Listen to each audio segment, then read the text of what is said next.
and welcome to this throwback episode of Our Fake History. This week, I am throwing you back to Season 1 and episode number 24, Did Ty Cobb Kill a Guy? In this episode, we explore the difficult, some might say monstrous legacy of the turn-of-the-century baseball legend Ty Cobb.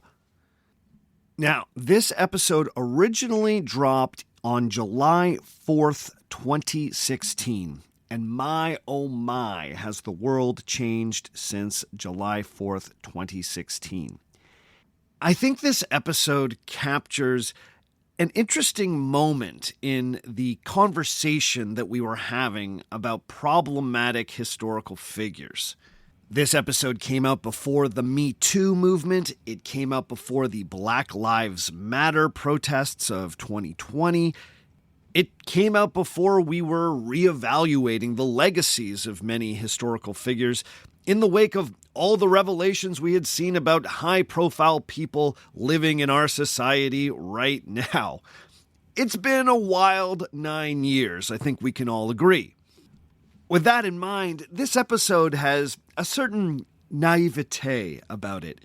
In this episode, you'll hear me talk about racism, hate crimes, and all sorts of violence with a certain lightness that I'm not sure I would bring to it today. In the end, though, I stand by my thesis at the heart of this episode, which is that difficult, even loathsome people need to be understood with a certain degree of nuance. I truly believe that no one is all good or all bad. Now, that doesn't mean we should let people off the hook or even forgive people for particularly nasty things that they have done over the course of their lives. But human lives are complicated, and that should never be forgotten. Listening back, I found myself freshly annoyed by the sports writer Al Stump, who invented many of the worst slanders about Ty Cobb. Stump was a charlatan and an opportunist who profited off of the monstrous reputation he created for Ty Cobb. He has done a disservice to history because now it's harder than ever to get to the heart of who the real Ty Cobb was. If Ty Cobb ultimately deserves to be condemned by the opinion of history, it's harder to do that now because of all the superfluous fluff that was created by Al Stump. But perhaps my years making this podcast have made me especially sensitive to those who cloud the historical record. Finding truth is hard when someone is out there actively messing with it. Makes it even harder. So, in the end, this episode is a scrappy document of the podcast in its first year and an interesting time capsule of a cultural conversation that has evolved quite a lot in the time since it was originally aired. My greatest hope is that this episode about one of baseball's greatest villains is interesting to people, even if they aren't all that into baseball. I'm also hoping this throwback episode whets your appetite for our next series, which is also going to be about an American villain who might be a bit more complicated than you think. But that's all I'm going to tell you about that for now. In the meantime, please enjoy episode number 24, Did Ty Cobb Kill a Guy?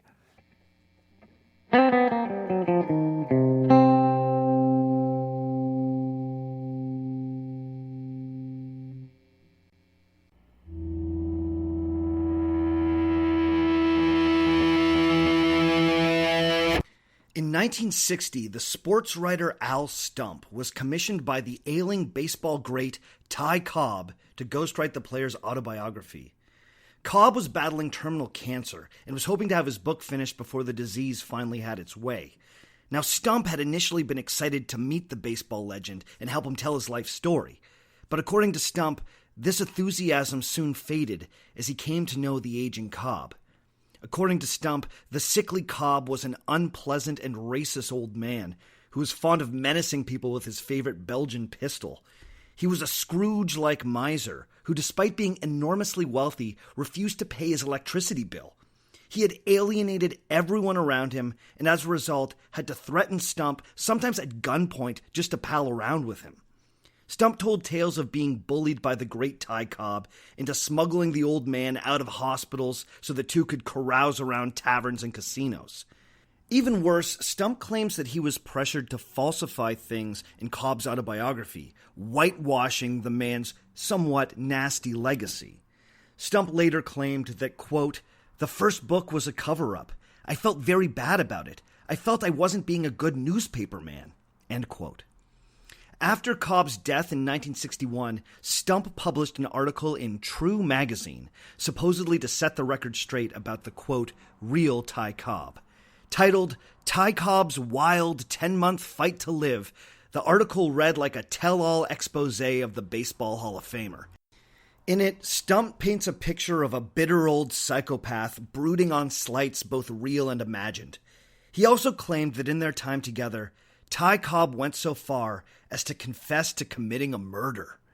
The story goes that in 1912, at the peak of his fame as a player for the Detroit Tigers, Cobb and his wife were accosted by 3 men attempting a carjacking. The men had persuaded the Cobbs to pull over to the side of the road by faking that they were having car troubles and needed assistance. When the Cobbs pulled over to investigate, they were immediately set on by the gang. Cobb, however, fought back with his usual ferocity. Before long, he had the men on the run, and now Cobb was out for vengeance. Stump wrote that Cobb chased one of his assailants into an alley, where he proceeded to go to work on him with his prized Belgian Luger. Stump quoted Cobb as saying that he used the gun sight to, quote, "slash away until the man's face was faceless," end quote. And then finally Cobb said that he, quote, "left him there, not breathing, in his own rotten blood," end quote. In Stump's 1994 biography of Cobb, he would add the detail that a press report told of an unidentified body found off of Trumbull Avenue in an alley. This official document seemed to corroborate Cobb's wild story. You see, according to Stump, Ty Cobb wasn't just a hateful bigot and a cruel miser. He was also a cold-blooded killer. And so grew the legend of Ty Cobb as a monster. From then on in, it was almost seen as irresponsible for an author to mention Ty Cobb without also mentioning that he was a truly despicable human being. But here's the thing. Al Stump was a liar. He has since been called out by other journalists, sports writers, and baseball historians who checked his work and found it to be more than a little suspicious. By all accounts, Stump exaggerated almost everything he wrote about Ty Cobb, and in some cases, he invented things out of whole cloth. Our whole image of baseball's most evil man was shaped by sports journalism's biggest fraud. So what should we believe? Did Ty Cobb actually kill a guy? All that and more on today's Our Fake History.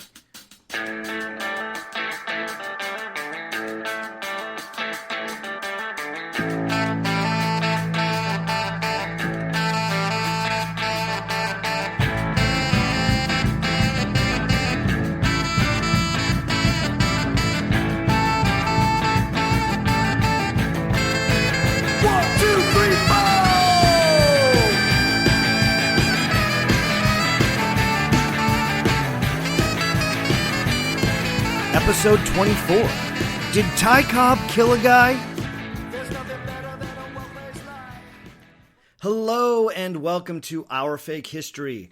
My name's Sebastian Major, and this is the show where we look at historical myths and try and figure out what's fact, what's fiction, and what is such a good story that it simply must be told. This show is being released on July 4th, Independence Day for all our friends down in the United States. So it seems appropriate that this week we are making our first foray into American history. And what's more American than the great game of baseball? It's been called the great American pastime, and there are few sports that have been as deeply tied to the American identity as the old ball game. As fans of the game can also tell you, Baseball has inspired an entire industry of long-winded articles, and entire books, in fact, speculating about its unique cultural meaning.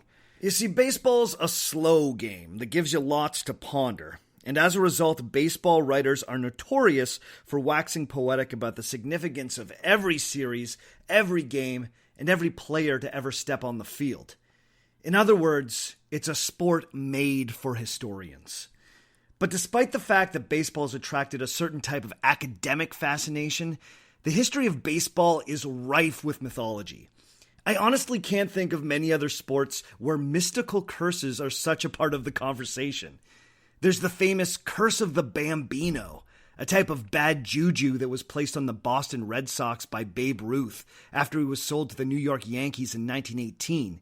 The curse was then credited for 86 years of missed World Series titles for the Boston team.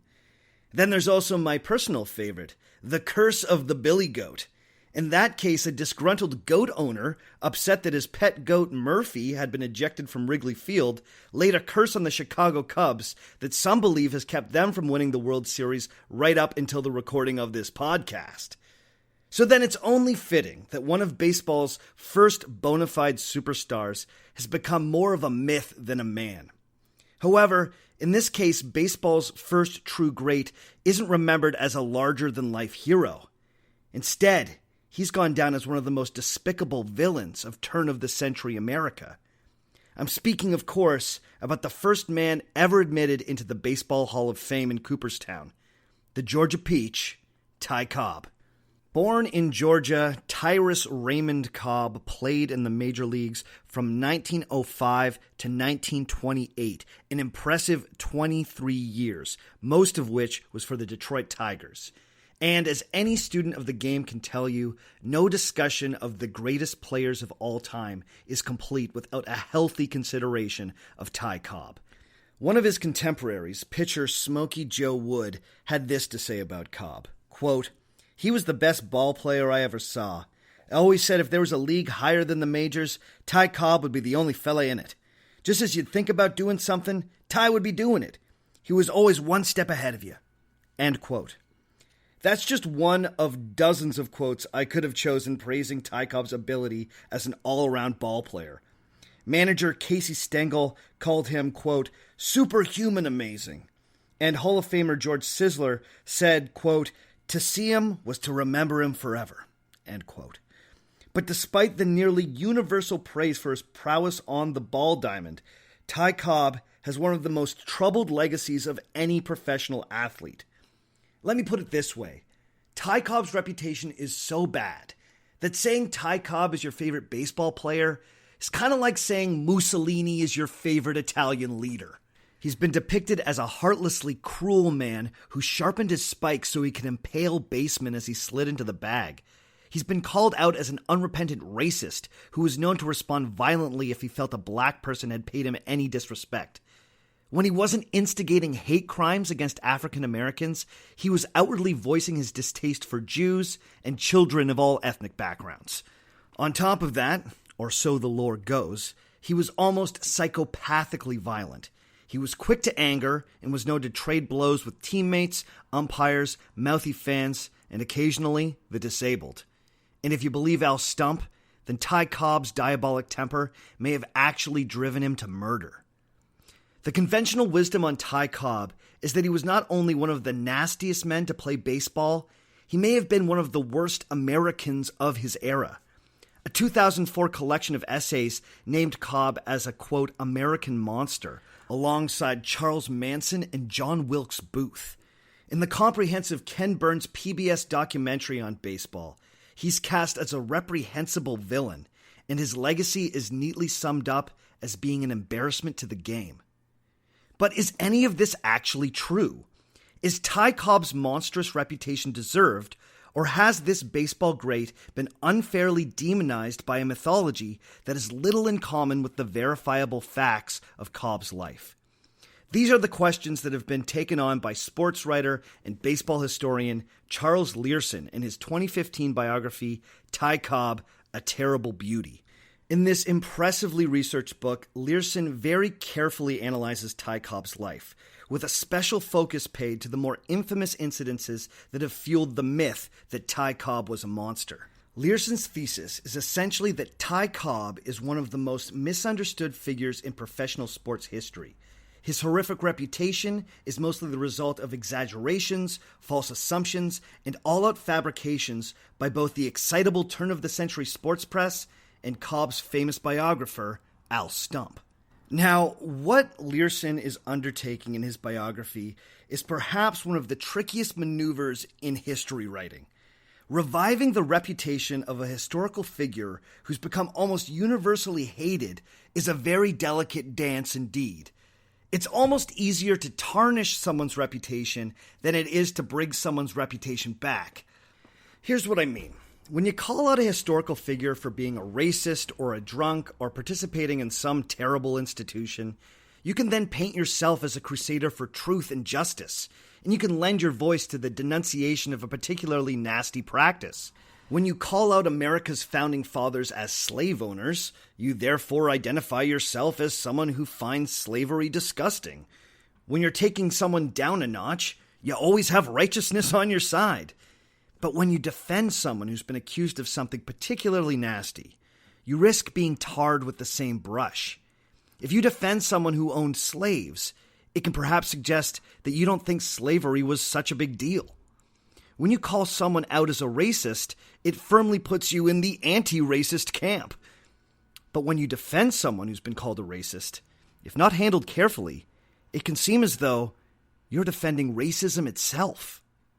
Now, for the record, and I think it's important that I make this clear, I am not someone who thinks that the nastier aspects of someone's life should be forgiven or brushed aside just because we find them admirable for one reason or another. We shouldn't glaze over or make apologies for things like racism or violence against women in history. We should understand the darker aspects of our historical heroes and factor them into our appraisal of them.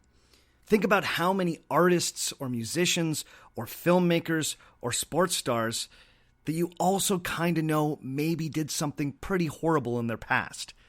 It can be hard to swallow, but it's important that we know it. So, with that said, what should our appraisal of Ty Cobb be? Charles Learson isn't saying that Ty Cobb's villainy should be excused. He's making a much bolder claim. He's saying that many of the events that have been held up as examples of Ty Cobb's nastiness either didn't happen or have been unfairly distorted. Can we believe Al Stump when he tells us that Ty Cobb left a man dying in the alley? Well, let's take a closer look.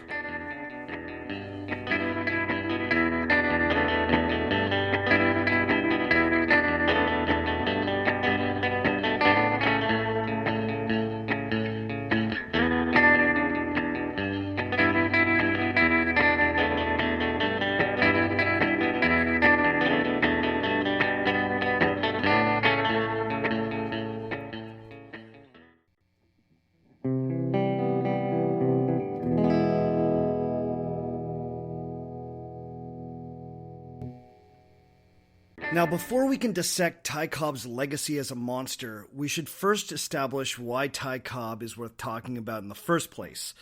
I'm sure many of you who aren't baseball fans have been scratching your heads wondering what all the fuss has been about. I mean, was the guy really that great? Well, the answer is an unequivocal yes. There's a reason that when the Baseball Hall of Fame was opened in 1936, Ty Cobb received more votes than any other player, including the great Babe Ruth, to be the first man inducted. First, let's look at the numbers. Ty Cobb played baseball between the years 1905 and 1928, and in that time, he scored a lifetime batting average of 366. That's the best ever, even today. No other player in the history of the game has been more successful at bat than Ty Cobb. The only season in his career that he batted under 300 was his rookie year, which is incredible considering that he played for 23 years. He batted over 400 3 seasons in that long career. And for those in the crowd that don't understand these baseball stats, let's just say that's crazy good. He still holds the record for the most career batting titles at 12, 9 of which he won consecutively. So it goes without saying that Ty Cobb was easily one of the greatest hitters in baseball. That's especially impressive considering the era in which he played. Baseball at the turn of the century is sometimes called the dead ball era, named for the decided lack of spring and bounce in the balls used to play the game. In those days, the same ball would be used again and again as a type of cost-saving measure by Major League Baseball. If you were a fan who caught a foul ball, it was customary to throw it back to one of the fielders so it could continue to be used. This meant that the balls became soft and were often encrusted with dirt. Pitchers were also known to employ a little something they called the spitball. This is where they would literally spit on the ball, usually with a mouthful of tobacco juice, in order to give the ball an irregular spin to fake out the batter. The tobacco spit also served to make the ball a bit darker, so by the end of the game it was usually an odd shade of brown, which made it trickier for the batter to see. All this meant that the ball was, well, kinda dead. Out-of-the-park home runs were rare, to say the least. To give you a sense of how much the game was stacked for the defense in this era, the 1906 World Series winners, the Chicago White Sox, were nicknamed the Hitless Wonders. The fact that this era also produced one of the game's most dominant offensive players is another credit to Ty Cobb's ability. But despite his accolades as a hitter, Ty Cobb is best remembered for his ferocity as a base runner. He's still fourth in the standings for the most stolen bases in a career. And he still holds the record for the most times anyone has stolen home plate at an even 50. Stealing home is easily the ballsiest move in all of baseball. And the fact that Ty Cobb holds the record for this is a testament to his playing style, which was, to put it mildly, aggressive. And here we have the nugget of the Ty Cobb myth. Ty Cobb played the game with a ferocity that had rarely been seen. He put his opponents on edge. He was known to play mind games with opposing teams. Before stealing a base, he was known to taunt the pitcher by yelling things like, "I'm gonna go! I'm going here! I'm gonna go!" In more than one famous quote, Ty Cobb described baseball as something akin to war. But my favorite Ty Cobb quote about baseball has to be the following. Quote, "Baseball is a red-blooded sport for red-blooded men. It's no pink tea, and mollycoddles had better stay out. It's a struggle for supremacy and a survival of the fittest." End quote.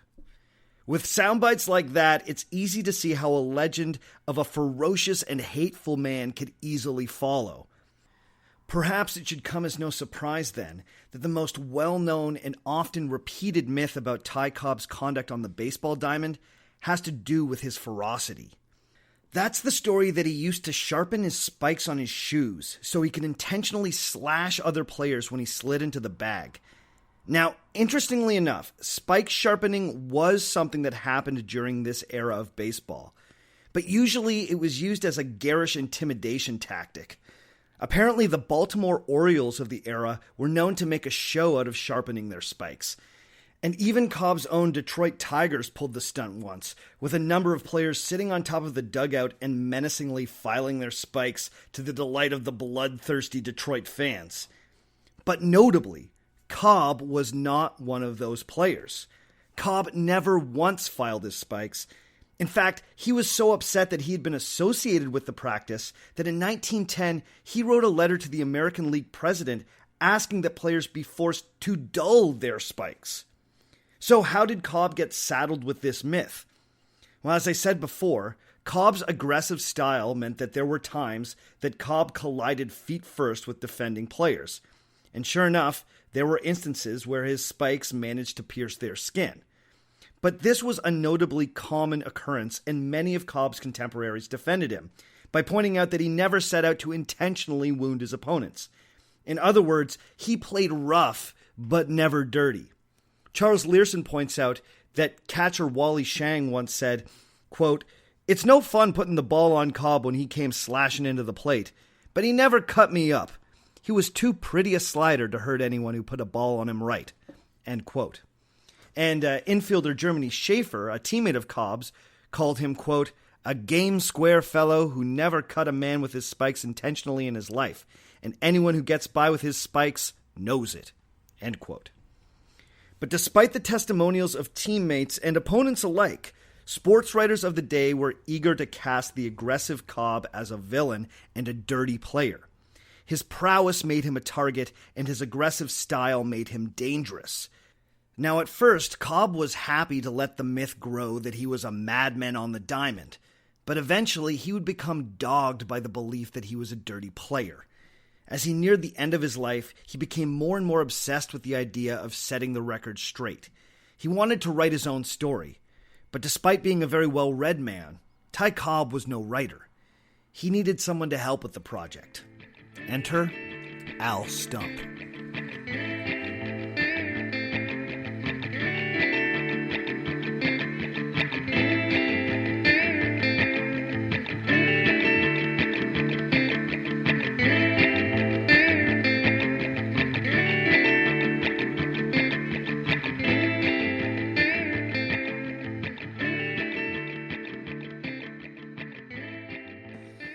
In Stump's 1961 article for True magazine, he recounts a conversation with Cobb while visiting a Georgia cemetery where his parents were buried.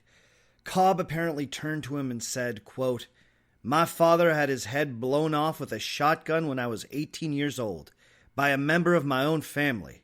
I didn't get over that. I've never gotten over that." End quote. Whether or not Cobb ever said those words to Stump is certainly debatable, given Stump's penchant for manufacturing quotes. But the basis of the story is true. In 1905, just as Cobb was starting his first year in the major leagues, his mother, Amanda Cobb, shot and killed his father, W.H. Cobb. The circumstances of this were very hazy, and even Charles Learson, for all his fact-finding zeal, had a hard time of sussing out the true story. The legend goes that Cobb's father suspected Amanda Cobb of cheating on him, so he told her he was leaving town for the weekend, and then secretly crept back to their home in the night to see if he could catch her in the act. Amanda awoke startled by the sound of someone creeping around outside her house, and assuming that a prowler was skulking around, loaded her gun and proceeded to unload 2 rounds into her own husband. In many ways, the whole incident weirdly mirrors the case of Oscar Pistorius, in that it's still kind of unclear if the whole thing was a tragic accident or an act of malice perpetrated by an angry spouse. At trial, Cobb's mother would be found not guilty after the court accepted her defense that the whole incident had been an unfortunate accident. The whole crime is very odd, and as Charles Learson points out, the rumors about infidelity may have persisted just as a way to make sense of the strange event. Learson, for his part, is suspicious about the story that Cobb's father suspected his wife of cheating. He even goes so far as to propose that Cobb's father might have been creeping around that night in order to spy on some ne'er-do-well neighbors and not his wife. There isn't any hard proof that his wife was ever unfaithful or that he had any suspicions, but these types of things are often kept quiet. So the jury's still out. The circumstances of Cobb's father's death remain a mystery, but one thing that is clear is that Cobb's mother did not use a shotgun in the attack. As I said earlier, Stump quoted Cobb as saying that his father had his head blown off by a shotgun. Now, this is something that is verifiably untrue. All contemporary records from the period, including numerous newspaper sources, note that Amanda Cobb shot W.H. with a pistol, not a shotgun. The shotgun seems to have been entirely an invention of Al Stump. Now, this might seem like a small point. I mean, does it really matter if W.H. was killed by a shotgun or a pistol?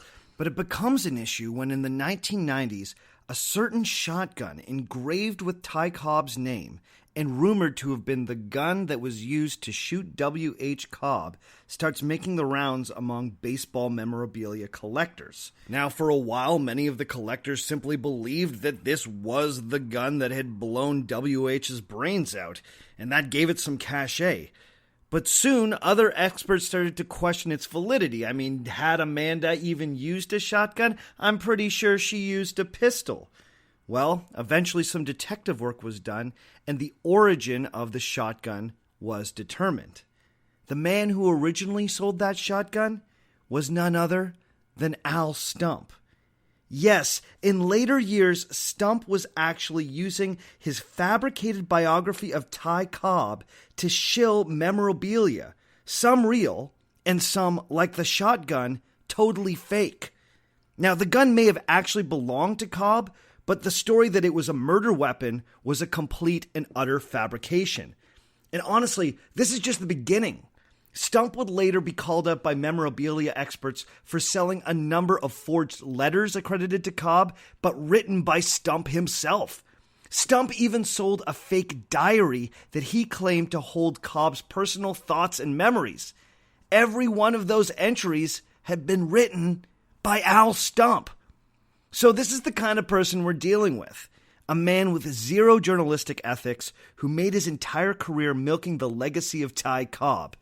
The more evil he made Cobb, the more people wanted to buy his books and eventually buy his phony memorabilia.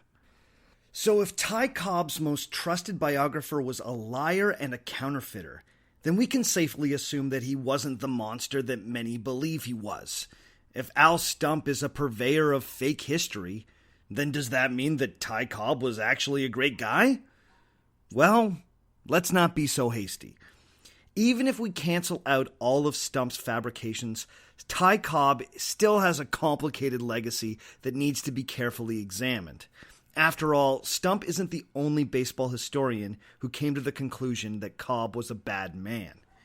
First of all, there's no denying that Cobb was a violent dude with a short fuse who got into no shortage of scraps in his time.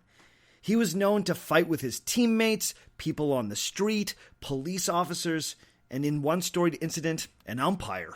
Apparently in 1909, Cobb and umpire Billy Evans decided to settle a disagreement about a call on the field with a scrap underneath the grandstands after the game. The fight was only broken up after Cobb started violently choking the umpire. Now, Charles Learson has tried to soften this reality by pointing out that the early 1900s were a scrappier time in general, and baseball was a notoriously scrappy sport.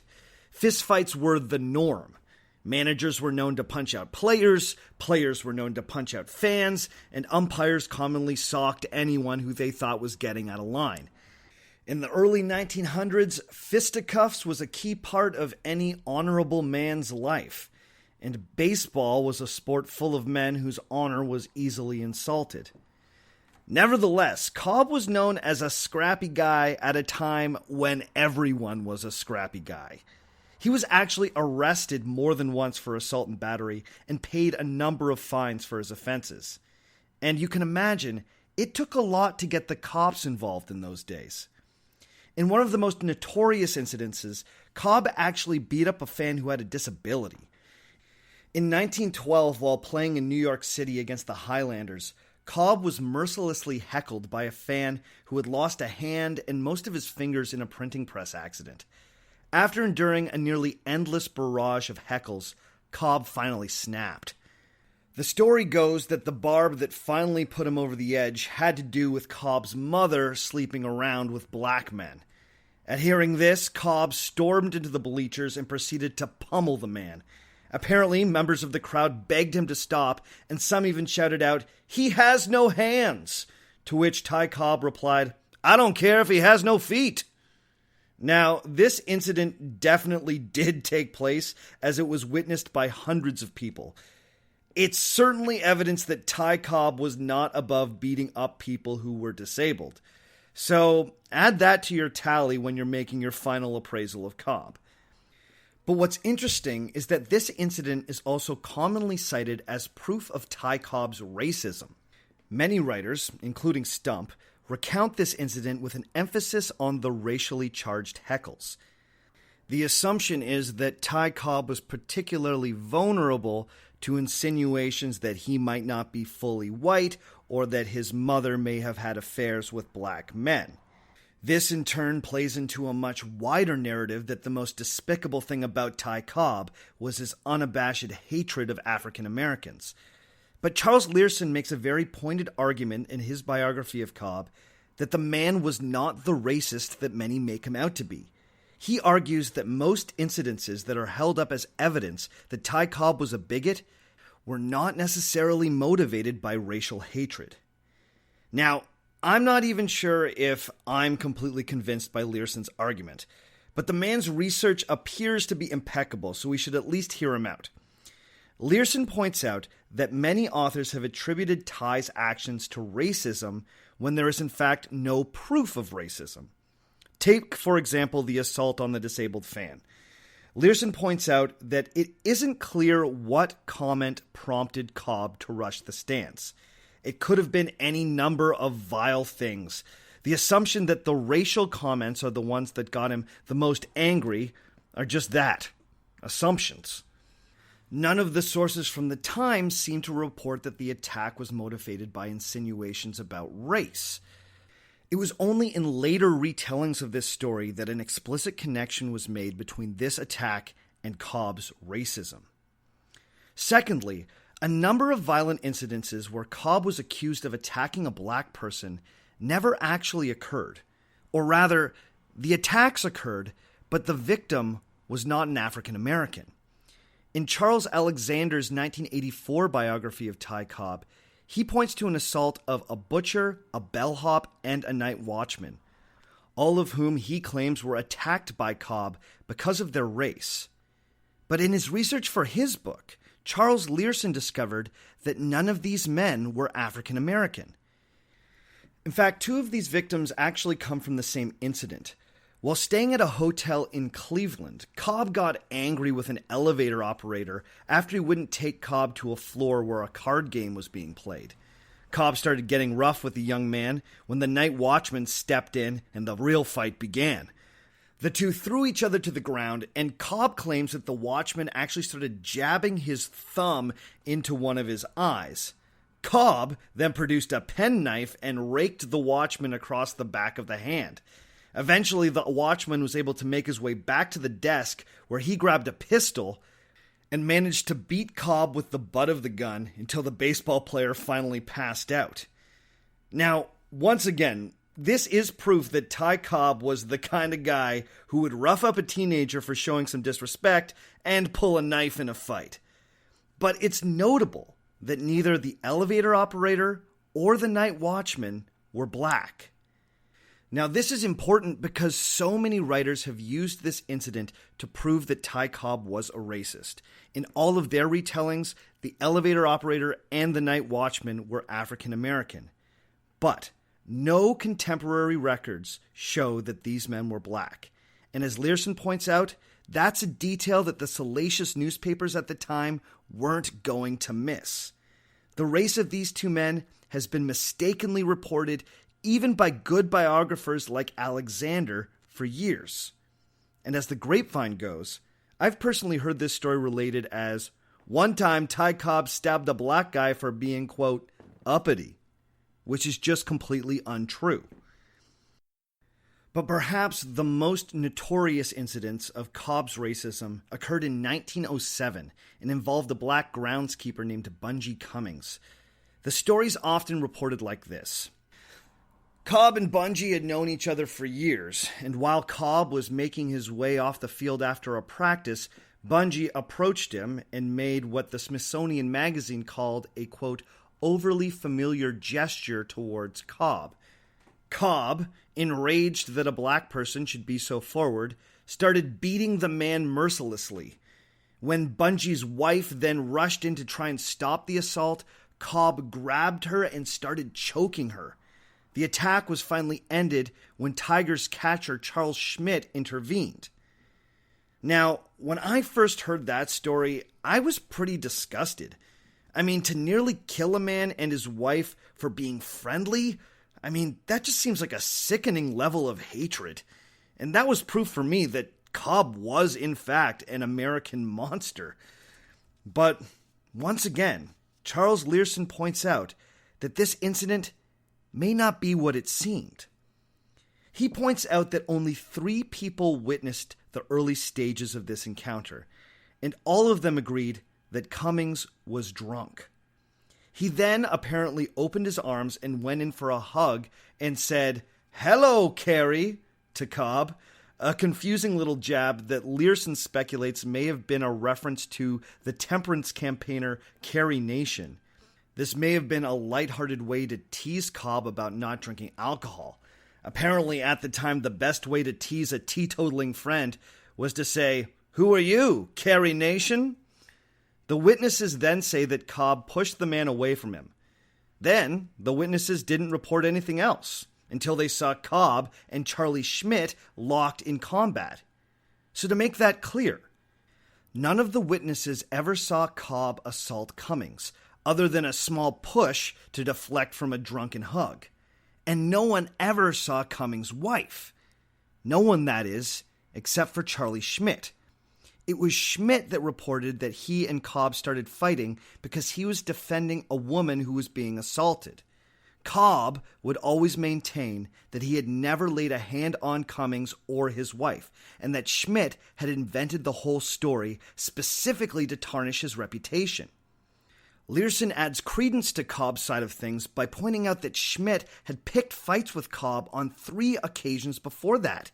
He also points out that 14 years later, sports writer Hugh Fullerton would discover that Schmidt had indeed been part of a plot to get Cobb tossed from the Detroit Tigers. Fullerton discovered that the plan was for Schmidt to bait Cobb into as many fights as he possibly could, essentially making a guy with a quick temper look like a loose cannon. Now, unfortunately, no newspaper people at the time thought to ask the Cummings family what had gone on, so we'll never know their side of the story. So we're left with a situation where we can either take Cobb's word for it or Schmidt's. And we know that Schmidt was involved in a plot to disgrace Cobb. All of this is to say that the incident may not have been the hate crime that it's often painted as. Cobb may have been the victim of character assassination.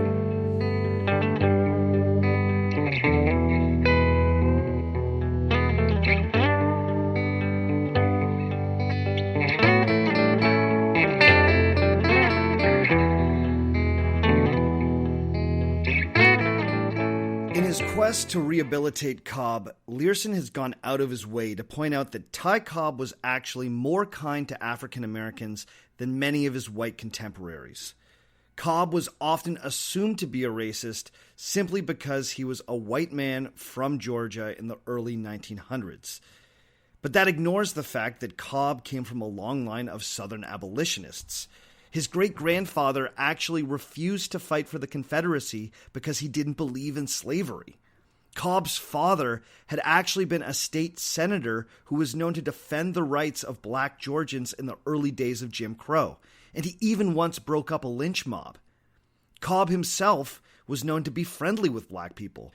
We know that Cobb was especially kind to a young African-American bat boy who worked for the Tigers in his early seasons. Learson even goes so far as to describe Cobb as the young man's protector.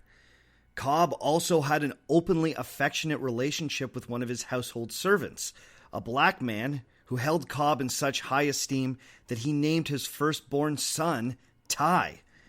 Now, I know that can sound like the classic excuse for racist behavior. You know, the I can say racist things because I have black friends excuse. And the fact that Cobb's one notable black friend was also one of his household staff, maybe that should give you a moment of pause. But we should also note that Cobb was one of the few white baseball players from his era who did not oppose the integration of the game.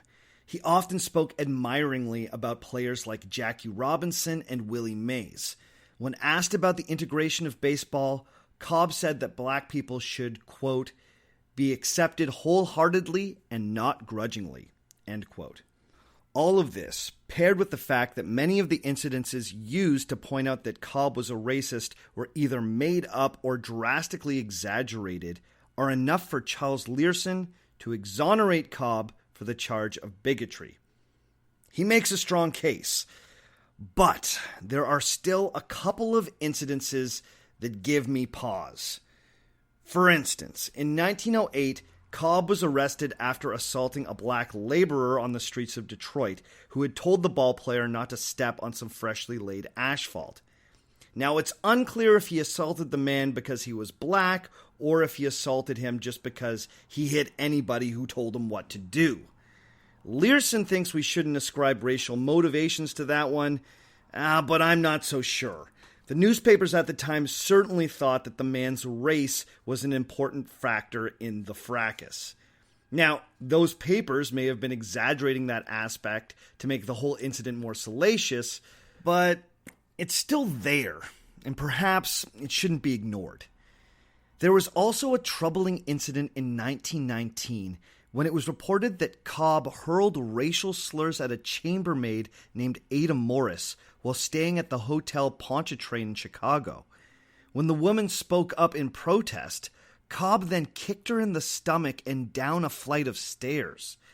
Chicago's black newspaper, the Chicago Defender, reported that the woman planned to sue Cobb for $10,000 in damages.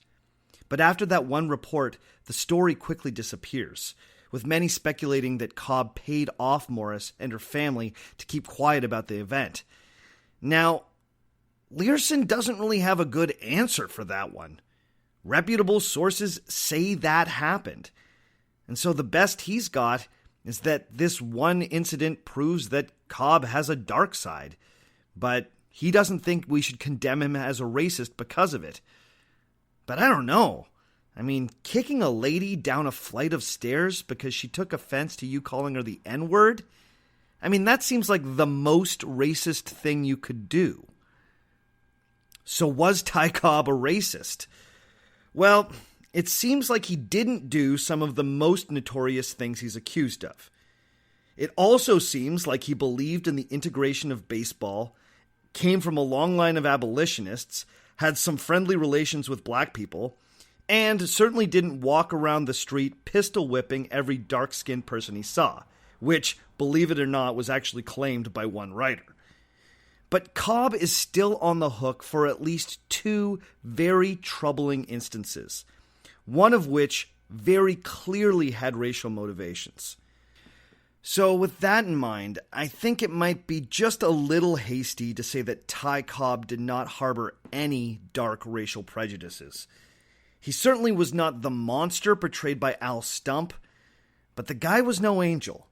He may not have hated black people as a rule, but he may have still done a couple pretty terrible things to black people. So I'll let you be the judge if the term racist still applies.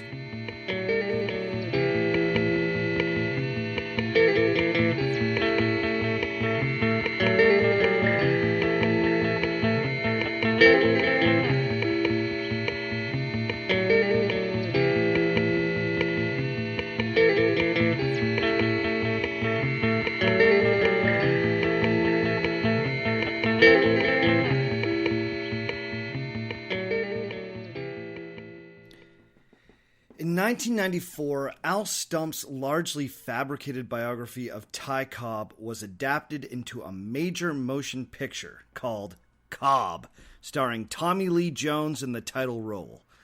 The movie was a bit of a box office flop, but it garnered surprisingly favorable reviews. Even Gene Siskel of Siskel and Ebert seemed to like it. For my part, I found the movie to be unwatchably bad. Not only is the script clunky and cliché, Ty Cobb is presented as the ultimate cartoon character version of himself. In every scene, Tommy Lee Jones fires off a gun and says something like,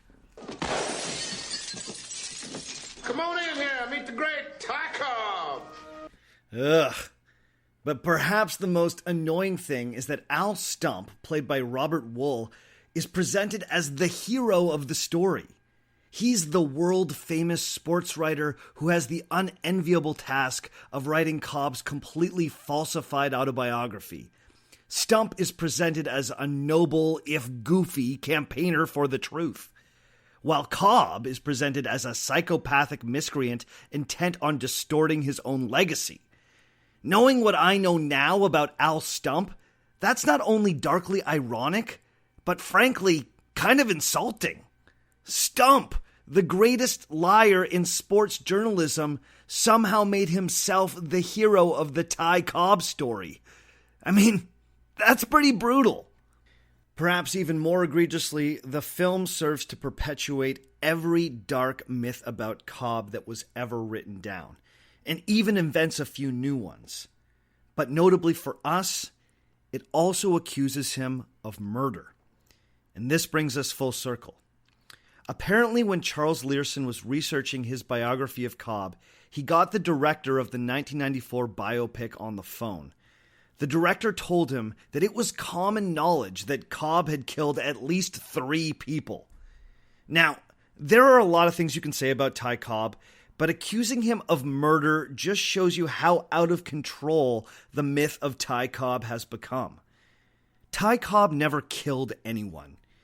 He certainly dealt out some pretty heinous beatings in his time, but he never ended another human being's life. The carjacker Cobb left dying in the alley, that was yet another invention of Stump's. It appears to be true that Cobb got into a scuffle with some toughs in 1912, but no one wound up dead. The press report cited by Stump as evidence of the crime doesn't actually exist. Researchers went looking for it and found nothing. Learson even went through reports from hospitals to see if someone roughly matching the description of the alleged victim was ever brought in. He found absolutely nothing. In other words, Ty Cobb didn't kill a guy. So, after all of this, what should we make of Ty Cobb? Learson's biography paints a picture of a fiercely competitive man who was quick to anger, but who also prided himself as being a gentleman and a scholar. He wasn't the psychopath that Al Stump would have us believe. But I think it would be wrong to say that Ty Cobb was a good guy. He was a complicated guy at best. I'm not sure yet if he was a mostly bad person who did some good things in his life, or a mostly good person who did some bad things. But perhaps all of those categories are arbitrary. Human beings are often a mess of contradictions, and Ty Cobb seems to be no exception. What's dangerous is when we take away the nuance from our historical figures and simply cast them as heroes or villains. Ty Cobb the villain may be more compelling than Ty Cobb the mess. But reckoning with the mess, well, that's what history's all about. Okay, that's all for this week. Thanks again for listening. Before we go this week, I just wanted to remind everyone that Our Fake History is going to be featured this week on CBC Radio 1's podcast playlist. So for everyone listening in Canada or anyone listening in the United States on Sirius XM, you can tune in at 11 p.m. Eastern Time on Thursday, July the 7th, and hear what they have to say about the Our Fake History episode on Shakespeare. So go check that out. And if you miss it on Thursday evening, it will be playing again at 2 p.m. That's Eastern Standard Time on Saturday. This coming Saturday, that is Saturday, July the 9th. A big thank you to CBC for featuring the podcast again. It's very cool for anyone here in Canada. They know that the CBC is kind of a big deal, and it's very exciting that the podcast has been featured. Also, I should say, Happy Canada Day, everyone. I know that I was talking about American Independence Day, and I wasn't giving props to the home country, so Happy Canada Day, everyone. Okay, I just have a couple other programming notes about the show. So, next time you hear my voice, it will be July 18th, and that's when we're having our Questions Spectacular. Yes, it is 1 year of Our Fake History, and we are celebrating with a show where I will be answering your questions. Now, I've already gotten a bunch of questions, but I could use more. So, again, I will talk to you about history. I will talk to you about my life. I will talk to you about past episodes. I will talk to you about my favorite music, my favorite movies, my favorite stuff in general. I'll really talk to you about anything. But obviously, I want the show to be interesting. So if you want me to focus on anything in particular, please send me a question. The more I have, the better, and the more interesting that show can be. Now, after the 18th, the show is going to be taking a little bit of a break. To ensure that our fake history keeps on coming into the future, I need to take some time, do some research, plan some episodes, put some stuff in the bank, and that way we can make sure that season 2 of Our Fake History is just as successful as season 1. So after the question show on July 18th, do not expect another show from me until September 5th. But I am coming back. Don't unsubscribe. Don't run away. Don't worry, guys. I'm not going anywhere. I'll be back on September 5th with more Our Fake History. But don't worry. We'll talk more about that on the 18th. You'll still get another dose of me in 2 weeks' time. In the meantime, if you want to get in touch with me, please send me an email at ourfakehistory@gmail.com. You can also follow along on Twitter at ourfakehistory, or go to Facebook. It's Facebook/ourfakehistory. Like the Facebook page. Follow along there. Send me messages there. Ask me questions there. You can also go to ourfakehistory.com. You can check out all the cool art for the show. My man Frank Fiorentino has been creating more and more art for the back episodes. Go into the archives. Check out all the cool art that he has there in the old episodes. He's got some cool new art for the Shakespeare show in honor of the CBC appearance. So check that out, please. You can also donate to the podcast there. You can click on the Donate to OFH button, and you can toss some coins into the tip jar and help yours truly keep the lights on around here. The theme music for the show comes to us from Dirty Church. You can check out Dirty Church at dirtychurch.bandcamp.com, and all the other music you heard on the show today was written and recorded by me. My name is Sebastian Major, and remember, just because it didn't happen doesn't mean it isn't real.